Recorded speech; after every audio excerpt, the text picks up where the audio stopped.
ஏனென்றால் அவர் சாதிகளையும் மதங்களையும் இல்லவே இல்லை என்கின்றார். ஆனால் இறைவன் இருக்கின்றார் என்கின்றார். சாதி மதம் இல்லை என்கின்றார், ஆனால் இறைவன் இருக்கின்றார் எனும்போது யார் அந்த இறைவன் என்ற ஒரு சந்தேகம் நம் அனைவருக்குள்ளே இருக்கு.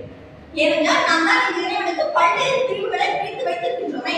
எந்த பிரிவில் உள்ள இறைவனை அவர் சொல்லுகின்றார் என்ற ஒரு ஐயம் நமக்குள்ளே இருக்கு. ஒரு உயிரினம் துன்பப்படும்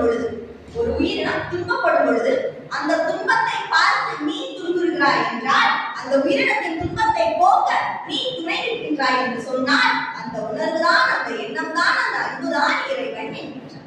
அந்த உணர்வுதான் இறைவன் என்கின்றார். பற்றி எரியும் நெருப்பை கொண்டு வயிற்று நெருப்பை அணைத்தவர் வள்ளலார். அவர் உணவு வழங்க சொல்லவில்லை. அவர் ஒருபோதும் உணவு வழங்க சொல்லவே இல்லை. உங்கள் உணர்வை வழங்குங்கள் என்று சொன்னார். இது உணவு சார்ந்த சித்தாந்தமே அல்ல.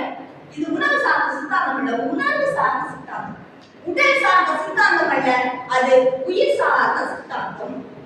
சமத்துவம் என்றால் என்ன என்று நம்மிடம் கேட்டால் நாம் என்ன சொல்லுவோம்? ஆண் பெண் சமத்துவத்தை சொல்லுவோம். இல்லையே, சாதி மதங்களுக்கிடையே இருக்க வேண்டிய சமத்துவத்தை பற்றி சொல்லுவோம். ஆனால் அவர் சொல்லுகின்றார், இந்த உலகில் உள்ள புல், பூண்டு, பூச்சி, பூ, நத்தை, நாரை, மனிதன் எல்லாவற்றும் சமமானவைதான். இதெல்லாம் ஒரு சமத்துவம். இதுதானே சமத்துவம். அவர் சொல்லுகின்றார், மனிதன் படைத்த பணம் இன்று மனிதனை படைத்துக் கொண்டிருக்கின்றது. இவற்றை நினைக்கும் போது என் நெஞ்சு எரிகிறது என்கின்றார். பணத்தினால் வரும் பதவியும், அந்த பதவியினால் வரும் மதிப்பும், மதிப்பினால் வரும் ஆடை அலங்காரமும், ஆடை அலங்காரத்தினால் வரும் செருப்பும், செருப்பினால் வரும் மிடுக்கு நடையினால் வரும் பெருஞ்சிற்பையும் தவிர்த்தேன் என்கின்றார். இது மிகப்பெரிய அரசியல் கருத்து ஒன்று விளைந்திருக்கின்றது. பணத்தினால் வரும் பதவி வேண்டாம் என்கின்றார். அப்படிப்பட்ட பணம் உனக்கு பணிவை கொடுக்காது என்கின்றார், அகங்காரத்தை கொடுக்கும் என்கின்றார். அவர் சொல்லுகின்றார், ஊழல் செய், மதமும் சாதியும் அதில் உள்ள சடங்கு சம்பிரதாயங்களை கற்பனை என்று தவிர்த்தோம்.